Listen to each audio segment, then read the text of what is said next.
한 주간 지역 정치권 소식 전하는 주간 정치 순서입니다.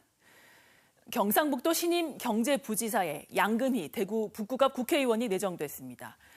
이달희 전임 경제부지사가 총선 출마를 위해 사임한 지 약 넉 달 만인데요. 그동안 대구, 경북의 총선 낙천자 여러 명이 부지사 물망에 오르내렸는데 양 의원이 최종 낙점됐습니다. 대구 출신인 양 의원은 국회 전후반기 산업통상자원 중소벤처기업위원회에서 줄곧 과학과 경제, 기업 분야 입법 활동을 했습니다.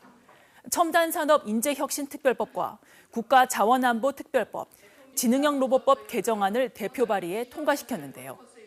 이철우 경북도지사는 KBS와의 통화에서 반도체 클러스터와 2차 전지 클러스터 등 경북도의 역점 사업을 추진할 적임자라며 양 의원 발탁 배경을 밝혔습니다. 중앙과 지방을 연결해 이를 원만히 이끌 추진력도 있다고 덧붙였습니다. 양 내정자도 자신의 전문 분야이자 경북 발전에 기여할 수 있다는 점에서 부지사직을 수락했다고 밝혔습니다.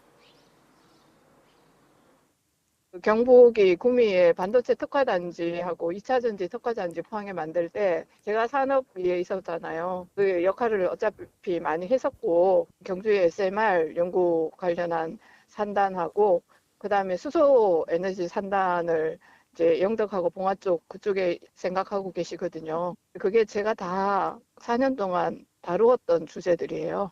먹거리 산업이 결국은 대구하고 다 연결이 되잖아요. 그 부분을 재밌게 할 수 있을 것 같아서는 오케이 했습니다. 양 의원이 임명되면 경북 처음으로 국회의원 출신이 부단체장이 되는 건데요. 대구에선 권영진 시장 시절 민주당 홍일학 전 의원이 경제부시장을 역임한 바 있습니다.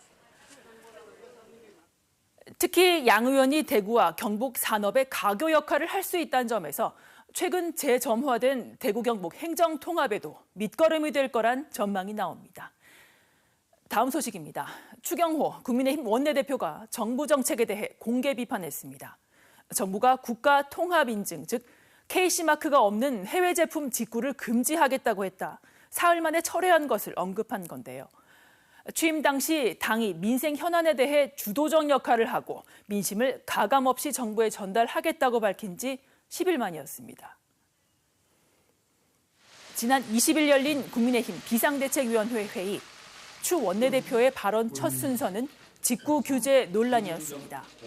인체 유해를 막기 위한 정부의 당초 취지에는 공감한다면서도 치밀하게 만들지 않은 정책은 불신을 가중시킨다고 지적했습니다. 그러면서 다시는 이런 사례가 반복되지 않아야 한다고 경고했습니다. 국민 일상생활에 미치는 영향이 큰 주요 정책을 입안하는 과정에서 반드시 당과 사전에 충분히 협의해 줄 것을 촉구합니다.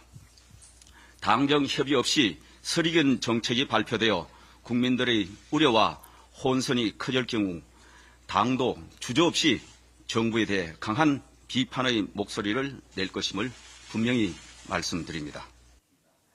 이날 최혜병 특검법을 통과시킨 민주당에 대한 비판보다 정부 비판을 먼저 꺼낸 건데요. 추 대표가 TK에다 친윤으로 분류돼 정부에 쓴소리를 할 수 있겠느냐는 당초 우려를 불식시키는 한편 건강한 당정 관계를 만들겠다는 약속을 지킨 것이라는 분석이 나옵니다. 윤석열 정부가 정책 발표 뒤 여론 반발에 떠밀려 며칠 안가 철회한 사례는 이번이 처음이 아닙니다. 하지만 집권 여당이 공식 석상에서 이를 공개 저격한 건 처음이었는데요. 앞으로도 민생과 직결된 현안만큼은 쓴소리를 마다하지 않고 정부의 건강한 정책 대안을 제시하는 집권 여당의 역할을 해낼 수 있을지 주목됩니다. 지금까지 주간 정치였습니다.